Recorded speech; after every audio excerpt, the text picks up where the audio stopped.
बिस्मिल्लाहिर्रहमानिर्रहीम, अस्सलामु अलैकुम। सच न्यूज़ पर आप देख रहे हैं प्रोग्राम न्यूज़ आवर और मैं हूं आपके साथ काशिफ रजा। प्रोग्राम में सबसे पहले शामिल कर लेते हैं टॉप स्टोरीज। भारत से वापस पाकिस्तान आए हिंदू खानदान मोदी सरकार के इंसानियत सोज रवैये का शिकार। अक़लियतों के लिए भारत जिंदा जहन्नुम, पाकिस्तान महफूज तरीन मुल्क। कायद आज़म के अफकार और आज का पाकिस्तान क़यादत का फ़ुक़दान, वजूहात क्या। कराची पाकिस्तान का मुआशी हब, मसाइल और मुश्किलात की जद में कराची पर सियासत आखिर कब तक। और जी टॉप स्टोरीज आप जान चुके हैं। और आज के दिन की अगर बात की जाए 11 सितंबर की, तो बानी पाकिस्तान कायद आज़म मोहम्मद अली जिन्नाह का यौम वफ़ात है। इंतहाई अक़ीदत व एहतराम के साथ आज मनाया गया। और कायद आज़म ने जिस विजन के तहत अलग दो कौमी नज़रिया दिया था कि अलग रियासत होनी चाहिए ताकि यहाँ पर अदल इंसाफ हो सके, तमाम तरह अक़लियतों के साथ भी उसी तरह का सलूक रवा रखा जा सके जिस तरह का मुसलमानों के साथ रखा जाए। और इस चीज़ की मिसाल नहीं मिलती। थरपारकर पाकिस्तान का वो इलाका है जहाँ पर 50% से ज़्यादा हिंदू आबाद हैं, लेकिन उनको तमाम तर मजहबी रसूमात अदा करने की मुकम्मल तौर पर इजाज़त है। पाकिस्तान और भारत के दरमियान जिस तरह से क्लैशेस रहे हैं, पाकिस्तान ने हमेशा कोशिश की है कि भारत के साथ चीज़ें जो है बेहतर हो जाएं, भारत को मुज़ाकरात की मेज़ पर लाया जाए, लेकिन भारत मुज़ाकरात की मेज़ पर आने पर आमादगी जाहिर नहीं करता, आमादा नहीं होता। अगर बात की जाए भारत में अक़लियतों के साथ सलूक की, तो भारत में न सिर्फ मुसलमानों के साथ बल्कि हिंदुओं के साथ भी बेहतर सलूक नहीं किया जाता। हम सिर्फ मुसलमानों की बात करते हैं, लेकिन वहाँ पर जो हिंदू लोग हैं और ख़ासतौर पर हिंदू मज़ाहिब से ताल्लुक़ रखने वाली जो छोटी ज़ातें हैं, उनके साथ भी उसी तरह से तशद्दुद पसंदाना रवैया रखा जाता है। एक बहुत अहम वाक़या है पाकिस्तान में, जो हिंदू नेशनल्स हैं जब वो अपनी मजहबी रसूमात की अदायगी के लिए इंडिया जाते हैं, हिंदुस्तान जाते हैं, तो वहाँ पर उनके साथ बेहतर सलूक नहीं किया जाता। जब वो मजहबी रसूमात के लिए वहाँ पहुँचते हैं तो उन्हें मुहाजिरीन कैंप्स में रखा जाता है, उन्हें बेहतर सहूलियात नहीं दी जाती, खाने की सहूलियात नहीं होती, और इवन के वहाँ पर उन्हें सर्वाइव करने के लिए मजदूरी करना पड़ती है, मेहनत मजदूरी करना पड़ती है। और पिछले ही अरसे में एक वाक़या पेश आया था जिसमें पूरे ख़ानदान को ख़त्म कर दिया गया था। उनका सिर्फ एक शख्स, एक नौजवान बचा था, वो भी रात के टाइम मौजूद नहीं था। तो ये इस चीज़ का सबूत है कि भारत के अंदर न सिर्फ अक़लियतें बल्कि वहाँ पर हिंदू भी महफूज नहीं हैं। अब हिंदुओं का सिर्फ ये कसूर है कि उनका ताल्लुक पाकिस्तान से है, इस वजह से उनके साथ इस तरह का सलूक रखा जाता है। लेकिन अगर ये बात है तो भारत के अंदर जो हिंदू मौजूद हैं उनका अगर ताल्लुक किसी छोटी ज़ात से है तो उनके साथ भी इसी तरह का सलूक होता है। तो पाकिस्तान हमेशा से ये कोशिश करता आया है कि पाकिस्तान में तमाम लोगों को इंसाफ मिले, पाकिस्तान में तमाम लोगों को अदलो इंसाफ के साथ वो ज़िंदगी गुजार सके, अपने मजहबी रसूमात अदा कर सके। तो यहाँ पर आज के सेगमेंट में स्पेसिफिकली हम बात करेंगे कि भारत जो हिंदुत्व का प्रचार करता है, भारत में तो अक़लियतों के साथ जिस तरह का सलूक रवा रखा जा रहा है, और आज जिस तरह का एक मुस्लिम का बाजू काट दिया गया, उसके ऊपर सिर्फ बिस्मिल्लाह लिखा हुआ था, 786 लिखा हुआ था। तो इस पर, इस इंतहा पसंदाना सोच पर बात करेंगे। ब्रिगेडियर रिटायर्ड हारिस नवाज साहब मुझे वीडियो लिंक के जरिए प्रोग्राम में ज्वाइन कर चुके हैं। ब्रिगेडियर साहब बहुत शुक्रिया आपके वक्त का। ब्रिगेडियर साहब, हिंदुत्व की पॉलिसी पर गामजन है भारत, लेकिन फ्रॉड देके हिंदू अपने मुल्क में जहां पर हिंदुत्व का प्रचार किया जाता है हिंदुस्तान में, वहां पर अपनी मजहबी रसूमात अदा नहीं कर सकते हिंदुत्व की पॉलिसी पर, बल्कि भारत गामजन है। तो ये कैसा फ्रॉड है? देखिए, ये एक नहायत ही अफसोसनाक बात है जिस तरीके से नरेंद्र मोदी, जो एक हिंदू इंतहा पसंद एक्सट्रीमिस्ट एंड दहशतगर्द है, और इसके हाथ गुजरात के मुसलमानों से, कश्मीर के मुसलमानों से और इंडिया के मुसलमानों के साथ रंगे हुए हैं। और सबसे बड़ी बात यह है कि ये अपने मुल्क में सिर्फ चाहते हैं अखंड भारत, जो एक अपर क्लास हिंदू हैं, ब्राह्मण हिंदू, उनके लिए ये सारा काम कर रहे हैं। चाहे वहाँ पर दलित्स हों या छूत हों या माइनॉरिटीज़ हों, उनके लिए इनको कोई फायदा नहीं। और सबसे बड़ी एग्जांपल ये है कि पाकिस्तान से कोई हिंदू फैमिलीज गई थी वहाँ पर सेटल होने के लिए, जो वहाँ पर उनके साथ सलूक रवा रखा गया, जिस तरीके से उनको टॉर्चर किया गया, यहाँ तक कहा गया कि आप हमारे लिए और रॉ के लिए काम करें पाकिस्तान के खिलाफ, दे रिफ्यूज। और इसी वजह से वहाँ पर 11 लोगों को मार दिया गया। और आप कुछ हिंदू फैमिलीज वापस पाकिस्तान आ रही हैं, वो ओपनली कह रहे हैं कि हमारा असल मुल्क पाकिस्तान है, हम यहाँ बहुत सिक्योर हैं। यहाँ पर चाहे मुसलमान हो, सिख हो, हिंदू हो, या हिंदू कोई भी हो, वो देर ऑल इक्वल। और यही कहा था मोहम्मद अली जिन्नाह ने उस वक़्त, यही कहा था कि हमारे मुल्क में तमाम जो लोग हैं मज़हब के, वो अपना अपना मज़हब मर्दी के मुताबिक अदा करें। और हमारे झंडे में भी जो वाइट फ्लैग है वो इसी को इंडिकेट करता है कि we have lot of regard for our minorities. तो एक तो ये बात है।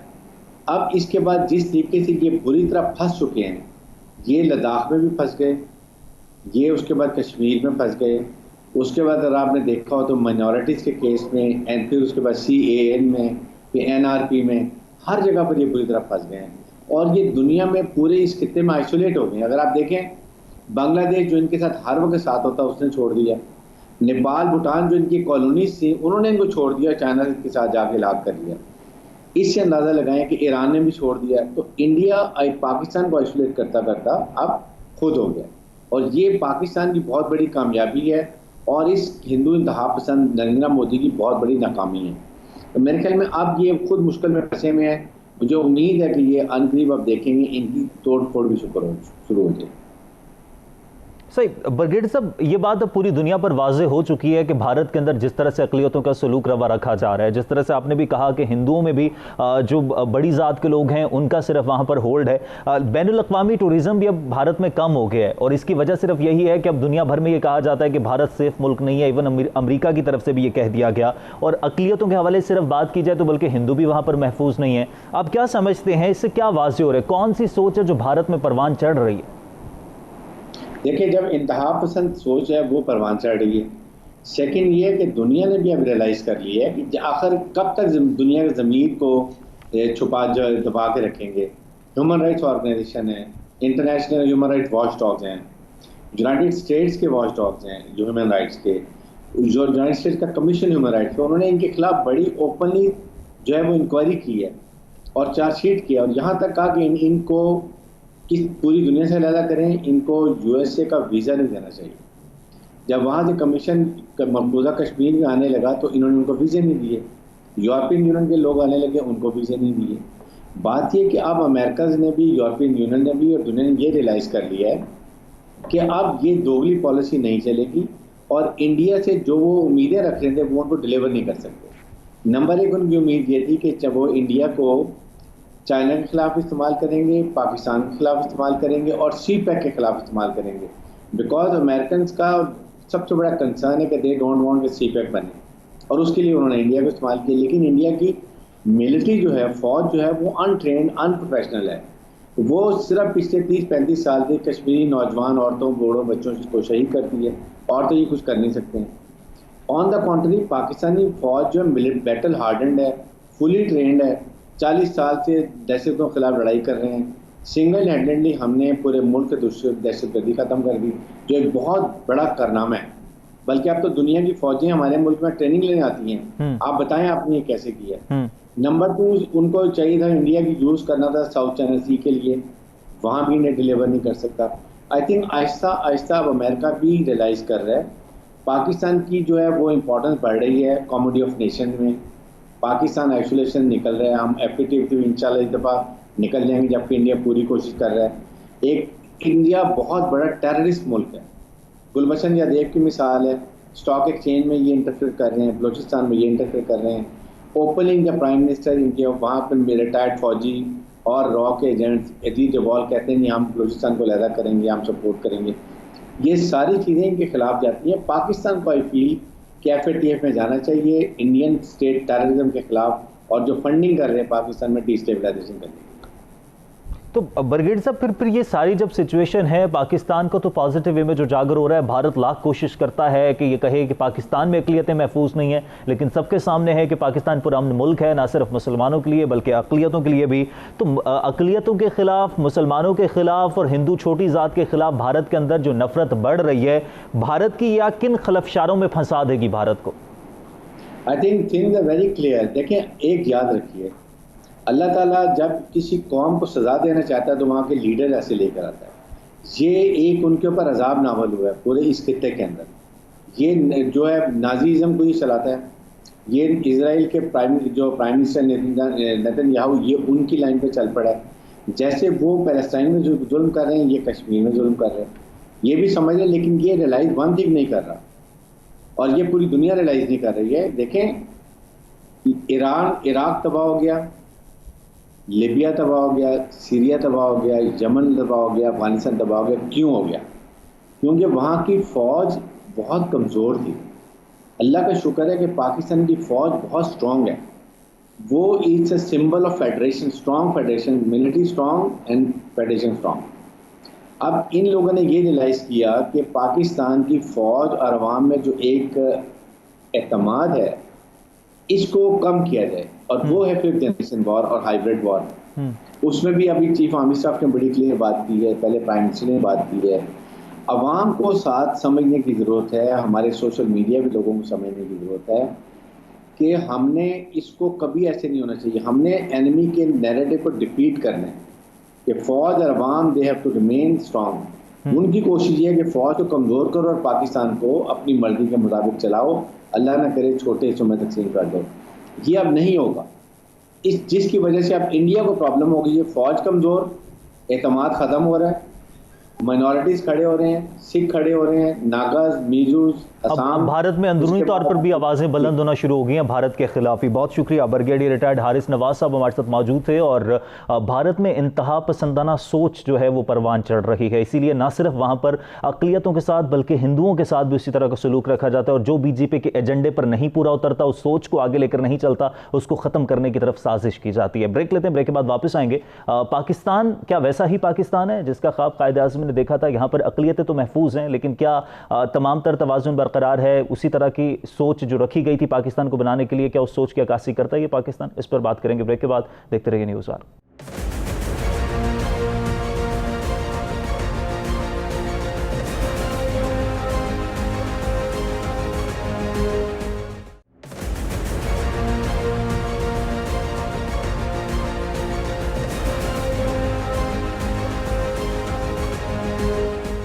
और जी वेलकम बैक। ब्रेक के बाद वापस आने का शुक्रिया। और पाकिस्तान के हवाले से हम बात करेंगे कि आजकल पाकिस्तान में जिस तरह के मसाइल जन्म ले रहे हैं, पाकिस्तान को जिन मसाइल का सामना है, क्या ये वही पाकिस्तान है जिसका ख्वाब, जिसकी सोच कायद आज़म मोहम्मद अली जिन्नाह की थी, क्योंकि आज 11 सितंबर है? और क्या ये पाकिस्तान उसी सोच की अक्कासी करता है जिस सोच के तहत पाकिस्तान को हासिल किया गया था? इस पर हम बात करेंगे। सलमान आबिद साहब मुझे प्रोग्राम में वीडियो लिंक के जरिए ज्वाइन कर चुके हैं, सीनियर तज्ज़ियाकार हैं। सलमान साहब बहुत शुक्रिया आपके वक्त का। सलमान साहब, कायद आज़म की वफ़ात का दिन है और कायद आज़म के इखलास की अगर बात करें तो, लेकिन क्या आज का पाकिस्तान और पाकिस्तानियों की सोच कायद आज़म की सोच से मुताबिकत रखती है आपके नजदीक? देखिए, बुनियादी तौर पे तो आज का जो पाकिस्तान है ये कायद आज़म की सोच से बिल्कुल मुख्तलिफ पाकिस्तान है। कायद आज़म इस पाकिस्तान को एक इस्लामी जमहूरी फलाही रियासत बनाना चाहते थे और एक ऐसा मुहस्सिब माशरा तश्कील देना चाहते थे जहां बगैर किसी तफरीक के, मजहब के, रंग के, नस्ल के, फिरके के, जिन्स के, सबको बराबरी की बुनियाद पर एक पुरअमन तरीके से यहाँ रहने का हक हासिल हो। लेकिन आज जो पाकिस्तान हम देख रहे हैं वहाँ लोगों के बुनियादी हकूक पर सवालिया निशान है। वहाँ मुख्तलिफ वजूहात की बना पर मुख्तलिफ लोगों के साथ, तबकों के साथ और ख़ास तौर पर कमज़ोर तबकों के साथ उनके साथ डिस्क्रिमिनेशंस की जाती हैं। कानून के अंदर भी की जाती हैं, सियासत के अंदर भी की जाती हैं, समाजियात के अंदर भी की जाती हैं। और हमारे रवैये जो है वो हर फर्द के लिए मुख्तलिफ है। कानून की हुक्मरानी का तसव्वुर ये है कि कमजोर पे कानून लागू करो और ताकतवर पे कानून लागू नहीं होता। ये वो इस वक्त की शक्ल है जिससे हम इस वक्त नंबरदे अज़मा हैं। और यकीनी तौर पे ये कायद आज़म का रोशन पाकिस्तान नहीं है जिसका ख्वाब इल्लामा इकबाल ने देखा, कायद आज़म ने उसकी ताबीर की और हम सब पाकिस्तान को एक मुहज़्ज़ब पाकिस्तान के तौर पर देखना चाहते हैं। लेकिन अनफॉर्चुनेटली यहाँ ना सियासत पनप सकी, ना जमहूरियत पनप सकी, ना इदारे मजबूत हो सके और ना हमने समाज को अखलाकी बुनियादों पे, तामीरी बुनियादों पे तश्कील दिया जो एक मुहज़्ज़ब पाकिस्तान के लिए ज़रूरी था। सही। सलमान साहब, कायद आज़म ने कमाल शऊर और जहादीदगी का मुजाहरा करते हुए एक अलग रियासत की जंग लड़ी और उसका अंदाज़ा आज हमें हो भी रहा है। साथ ही साथ अभी मैं ब्रेक से पहले अक़लियतों के साथ सलूक की भारत में बात कर रहा था। पाकिस्तान में अक़लियतों के हवाले से पाकिस्तान एक पुरअमन मुल्क है। आज इसका अंदाज़ा हम लगा भी रहे हैं कि भारत से अलग होना कितना सूदमंद रहा है। देखिए, बात यह है कि अब तो भारत में बैठे हुए वो लोग जो मुसलमान हैं या मकबूजा कश्मीर में बैठी हुई महबूबा मुफ्ती, फारूक अब्दुल्ला, उमर अब्दुल्ला जैसे लोग भी ये कहते हैं कि हमने पाकिस्तान का साथ ना देकर गलती की थी। अब इस वक्त जो इस्लाम फोबिया भारत में सवार है, हिंदुओं का रवैया मुसलमानों के खिलाफ, सिखों के खिलाफ, क्रिश्चियनिटी के खिलाफ, उनको एहसास होता है कि आज हम भारत में मजहबी तकसीम का और मजहबी तफरीक का शिकार हैं। पाकिस्तान में भी अक़लियतों के बारे में कुछ मसाइल हैं, लेकिन हमारी सिचुएशन उतनी वर्स्ट नहीं है जितनी हिंदुस्तान के अंदर आज हम देखने को मिल रहे हैं, जहां इन मुसलमान होने की बिना पर, मजहब की दूसरी तफरीक होने की बिना पर उनको मुख्तलिफ किस्म के तशद्दुद का और तासुब का सामना करना पड़ता है। तो पाकिस्तान तो इस लिहाज से खुशकिस्मत मुल्क है अकलियतों के कॉन्टेक्स्ट में कि जहां हमें वो मसाइल नहीं है जो आज हम भारत में देख रहे हैं।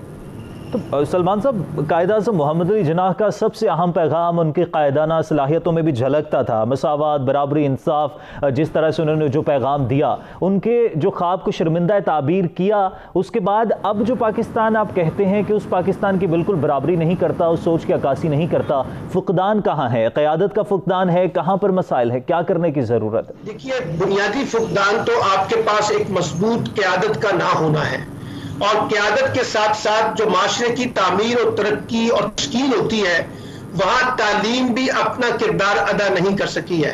हम एक बेहतर माशरा तश्कील नहीं दे सके हैं बतौर उस्ताद, बतौर वालिदैन, बतौर माँ बाप, बतौर सियासतदान, बतौर एक जर्नलिस्ट, बतौर उलमा कराम। हमें जिस किस्म का माशरा तश्कील देना चाहिए था, हम उसमें नाकाम हुए हैं। सियासी जमातों की सतह पर, कानून की सतह पर, हुकूमत की सतह पर, रियासत की सतह पे। अब मसला यह है कि अगर हमने इसको कायदे-आज़म का पाकिस्तान बनाना है, तो ऐसा नहीं है कि यह कायदे-आज़म का पाकिस्तान नहीं बन सकता। इस पाकिस्तानी सोसाइटी में बड़ा पोटेंशियल है, बहुत ज्यादा सलाहियत है, ताकत है, लोग इसके लिए कंट्रीब्यूट करना चाहते हैं।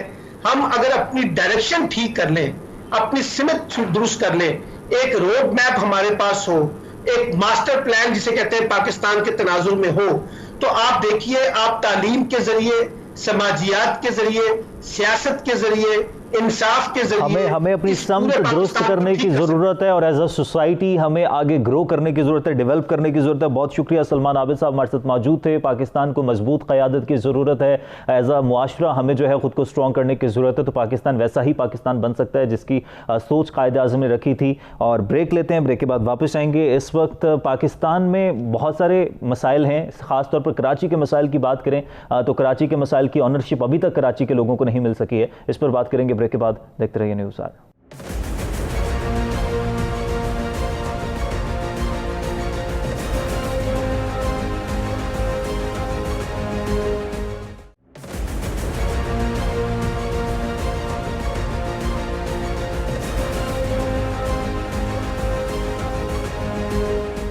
Alright ji, welcome back. Break के बाद वापस आने का शुक्रिया। और गुज़िश्ता हफ्ते हमने कराची के हवाले से बात की थी, क्योंकि वज़ीर आज़म इमरान खान कराची के दौरे पर थे। कराची के जिस तरह के हालात थे, उसके बाद उन्होंने 1100 अरब रुपए के पैकेज का ऐलान किया था कराची के लिए।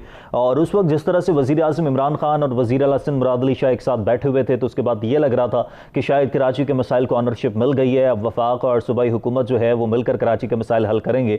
लेकिन कुछ ही देर बाद जिस तरह से हमने देखा कि कराची का जो पैकेज था उसमें हिस्से की बहस शुरू हो गई। बिलावल भुट्टो जरदारी की तरफ से बयान सामने आया, फिर वफाकी वज़रा की तरफ से बयान दिया गया। तो उसके बाद शायद लगा कि कराची का जो मसाइल हैं, कराची के लिए जो पैकेज का ऐलान किया गया, वो एक बार फिर से दावों की सियासत की नज़र हो जाएगा। एक तो इस हवाले से बात करेंगे कि कराची के मसाइल आखिर हल कब होंगे, कराची के मसाइल का जिम्मेदार है कौन, और दूसरी तरफ कराची में सिर्फ सीवरेज का और जब बारिशें होती हैं तो पानी का मसला नहीं है, और भी बहुत सारे मसाइल हैं। आपको याद होगा 2 रोज़ पहले भी मखदूश इमारत गिर गई, जिसकी वजह से कुछ लोग जाँ बहक भी हुए। इससे पहले भी पिछले चंद महीनों में इमारतें गिरने के वाक़यात में 50 अफराद जाँ बहक हो चुके हैं। तो कराची में मसाइल के अंबार हैं। कराची में जिस तरह से अवाम को मुश्किलात का सामना है, तो कोई वाली वारिस है कराची का? सूबाई हुकूमत की अगर बात करें तो पाकिस्तान पीपल्स पार्टी ग़ालिबन 10-12 साल से वहाँ पर हुकूमत कर रही है, कुछ नज़र नहीं आता। वफाक में जो भी जमात आती है हमेशा से इख्तियारात की जंग शुरू हो जाती है, और अब जब लग रहा था कि शायद मसाइल हल हो जाएंगे, उसके बाद फिर दावों की सियासत शुरू हो गई। तो आज बेसिकली हम इसी पर ही बात करेंगे। तारिक महमूद साहब सीनियर तज्ज़ेकार हैं, सहाफ़ी हैं, कराची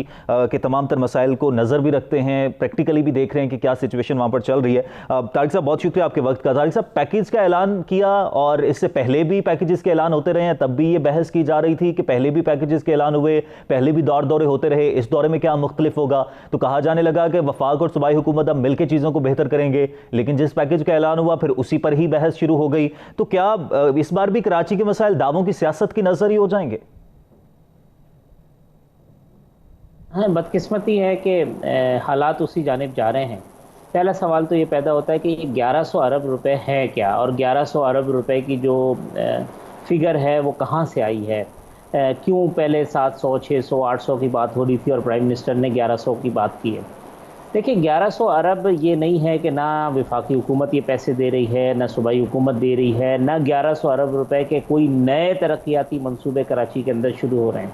हुआ क्या है? हुआ ये है कि सूबाई हुकूमत के जितने मंसूबे थे, विफाकी हुकूमत के जितने मंसूबे थे, और जो मंसूबे जो हमारा ख्याल था कि हम फॉरेन फंडेड मंसूबे होंगे और उनको बैनुल अक़वामी इमदाद के ज़रिए पाया तकमील तक पहुँचा सकते हैं, उन तमाम मंसूबों को और उनकी जो रकूम है उनको यकजा कर लिया गया, तो वो 1100 अरब बन गया। तो 1100 अरब की फ़िगर तो यहाँ से आई। इसमें से बहुत सारे पैसे ऐसे हैं जो, जैसे कराची सर्कुलर का पैसे हैं कि जी वो चाइनीज़ गवर्नमेंट ने देने हैं, उसमें से शायद 250 अरब रुपए, और वो 250 अरब की अभी हमने नेगोशिएशन शुरू की है, वो बात होनी है। फिर इसी तरीके से ये कोई मंसूबा ऐसा नहीं है कि इमरान खान साहब ने 5 घंटे के दौरे के दौरान ये सारे मंसूबे फाइनल कर लिए हों और चला दिए हों। ये कोई मंसूबा, सर्कुलर रेलवे का जो मंसूबा है वो शायद 1988 और 89 का मंसूबा है। जो K4 का मंसूबा है वो आपके इल्म में है कि वो भी 10 साल से ऊपर का अरसा हो गया, वो मंसूबा है। तो ये भी कोई ऐसे मंसूबे नहीं है कि जो कराची के शहरियों के लिए बड़ी कोई खुशखबरी की बात हो कि हमने कराची के लिए 1100 अरब के कोई नए तरक्याती मंसूबे शुरू कर दिए हैं।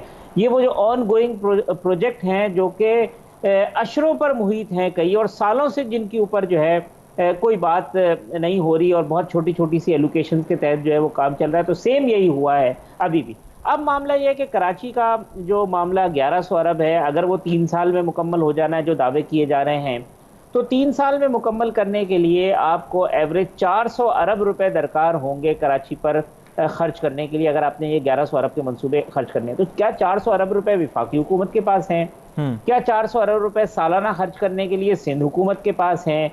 क्या कहीं और से हमें 400 अरब रुपए 1 साल के अंदर मिल रहे हैं? तो प्रैक्टिकल ऐसी पोजीशन है जो नहीं है। K4 मंसूबा जो है सिंध गवर्नमेंट ने उसके लिए पैसे रखे हैं 500 मिलियन। कोई और मंसूबा है उसी तरीके से उसके पैसे रखे हुए हैं। मिसाल के तौर पे अगर आप ये 350-400 अरब के तो अगर टोटल ले जाएंगे तो शायद 40-50 अरब रुपए भी मुश्किल से स्पेंड हो सके। तो दावे बहुत हैं, शोर शराबा बहुत है। फिर उसकी हाइप बन गई जब चीफ ऑफ आर्मी स्टाफ साहब यहाँ तशरीफ़ लाए और वो वहाँ पे ताजरों से मिले, वो यहाँ पे रिटायर्ड आर्मी ऑफिसर से मिले, उन्होंने शहर का जायज़ा लिया और उन्हें और मुख्तलिफ़ किस्म की मीटिंग्स की। तो ऐसा लग रहा था कि शायद बहुत कुछ बड़ा होने वाला है। इसी वजह से सदा आई कि जी एडमिनिस्ट्रेटर, विफाकी हुकूमत अपना एडमिनिस्ट्रेटर भी तैनात नहीं कर सकी। सिंध के अंदर पीपल्स पार्टी ने उनके कहने पे एडमिनिस्ट्रेटर भी तैनात नहीं किया। तो जहां एक एडमिनिस्ट्रेटर की तैनाती के ऊपर कंसेंसस ना हो सका हो, वहां 1100 अरब रुपए के मंसूबों के ऊपर कंसेंसस कैसे होगा? तो तारिक साहब फिर जिस तरह से सूरत हाल चल रही है, ऐसा लगता है पाकिस्तान में हमेशा से हम ये बात करते हैं कि पॉलिटिकली स्टेबल मुल्क नहीं है पाकिस्तान, तो सियासी बहरान जिस तरह से चल रहा है, आपको लगता है ये सियासी बहरान किसी बड़े इंसानी बहरान को जन्म दे सकता है? इंसानी तरक्की के बहरान हो रहा है बिल्कुल। मतलब ये तो आपको नजर आ रहा है, आपने बारिशों के अंदर नहीं देखा कि क्या सूरत हाल हुई है? अभी तक बहुत सारी जगहों के ऊपर से पानी नहीं निकाला जा सका। आप नहीं देखते कि यहाँ पर जो है वो करंट से लोग मर रहे होते हैं। कल कोरंगी के अंदर जो है जो बिल्डिंग गिरी है, 5-6 अफराद उसके अंदर जाँ भाग हुए।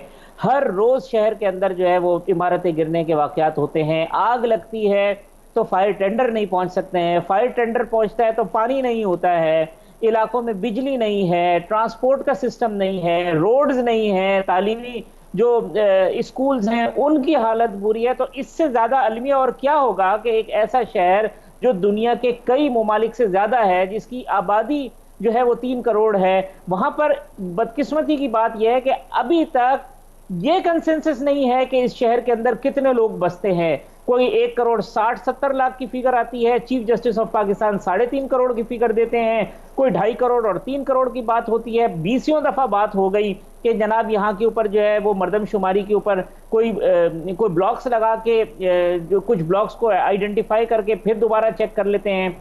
क्या आप ये यकीन करने के लिए तैयार हैं? ऐसी सारी सूरत हाल में तारिक साहब वहाँ के जो बासी हैं, कराची के जो लोग हैं, उनको इन मुश्किलात में देखकर दुख होता है कि उनका कोई है जो उनका मदावा कर सके, उनके मसाइल हल कर सके। एमकेएम वो कराची की नहीं बनी, पाकिस्तान पीपल्स पार्टी इतने अरसे से है, सबके सामने है। पाकिस्तान तहरीक इंसाफ वफाक में आई है, उनकी सूरत हाल सबके सामने है। तो क्या वक्त आ गया कि कराची के लोग कह दें कि बस अब और नहीं? कराची के लोग तो बेचारे कह रहे हैं, अरसे दराज से कह रहे हैं। देखिए, एमकेएम का जो वजूद हुआ था वो भी एक बहुत सारे असबाब के नतीजे में हुआ था। वो एक इंसिडेंट जो बुशरा जैदी का एक वाक़या था, उसने एक पॉलिटिकल फोर्स को जन्म दिया। उस पॉलिटिकल फोर्स ने जो डिलीवर करना चाहिए था अपनी कम्युनिटी के लिए, अपने शहर के लिए, बदकिस्मती से वो नाकाम रही है उस तरीके से। जो प्रोविंशियल गवर्नमेंट्स हैं उनके जो स्टेक हैं वो कराची में पॉलिटिकल स्टेक्स नहीं रहे कभी भी। यहाँ जितने चीफ मिनिस्टर्स आए हैं, चाहे उसका ताल्लुक जो है वो कभी मुस्लिम लीग नून या किसी कोलिशन गवर्नमेंट जो एमकेएम के साथ मिलकर बनी हो, चाहे पीपल्स पार्टी के साथ रही हो, उन्होंने कराची पर उस तरह से तवज्जो नहीं दी जिस तरह से तवज्जो दी जानी चाहिए थी। जो फेडरल गवर्नमेंट्स रही हैं, चाहे वो पीपल्स पार्टी की रही हो, चाहे वो मुस्लिम लीग नून की रही हो, उन्होंने भी कराची को उस तरह से तवज्जो नहीं दी, क्योंकि 100% मैंडेट कराची का एमकेएम के पास हुआ करता था। ये पहली मर्तबा थी कि विफाक के अंदर एक ऐसी हुकूमत आई जिसके 14 एमएनए कराची के हैं। कराची के लोगों ने तब्दीली के नाम पे इनको वोट दिया, कराची के लोगों ने इन्हें मुंतखब करा के इख्तिदार में भेजा, खुद इमरान खान साहब कराची से मुंतखब हुए। उम्मीद ये थी कि अब एक ऐसी जमात है जो कि कराची का मैंडेट रखती है, वो कराची के लिए कुछ करेगी, मगर 2 साल में उस जमात ने भी कुछ नहीं किया। अब जो मुझे जो नजर आ रहा है, जो सबसे खतरनाक बात यह है कि जब आप शहर में रोजगार नहीं देंगे, जब शहर में इंफ्रास्ट्रक्चर ठीक नहीं होगा, जब बुनियादी वसाइल लोगों को मैसर नहीं होंगे, जब जो है किसी को ये नहीं पता होगा कि कब उसको मौत आन घेरेगी, तो उसके नतीजे के अंदर जो ये लावा पक रहा है, जब ये फटेगा तो ये बहुत खतरनाक सूरत हाल होगी। माजी के अंदर भी इस तरीके के लोग जो है, जो इस्तेसाल के नतीजे में या हुकूक गस्ब करने के नतीजे में एक पॉलिटिकल फोर्स की तौर पर उभर गए थे, तो यहाँ पर कोई ऐसी लीडरलेस अगर फोर्स खड़ी हो जाती है या कोई एक और ऐसा शख्सियत खड़ी हो जाती है जो कराची के लोगों को कहे कि जनाब किसी ने आपको डिलीवर नहीं किया, किसी ने आपका काम नहीं किया, तो ये मुल्क के लिए तो इंतहा से ज्यादा खतरनाक बात होगी। इस पे तवज्जो देने की जरूरत है कि आप वेरी क्विकली तारिक साहब आपसे चाहूंगा कि आखिरी ऑप्शन फिर अवाम के पास है क्या? डिक्टेटरशिप के दौर की बात करें तो तब थरपारकर में सबसे ज्यादा तरक्की हुई थी, पाकिस्तान पीपल्स पार्टी के दौर में लोग ग़िज़ाई किल्लत से मरे हैं। डिक्टेटरशिप के हक में बात करना कोई पसंद नहीं करता, लेकिन जो जमहूरी तर्ज हुकूमत है वो सबके सामने।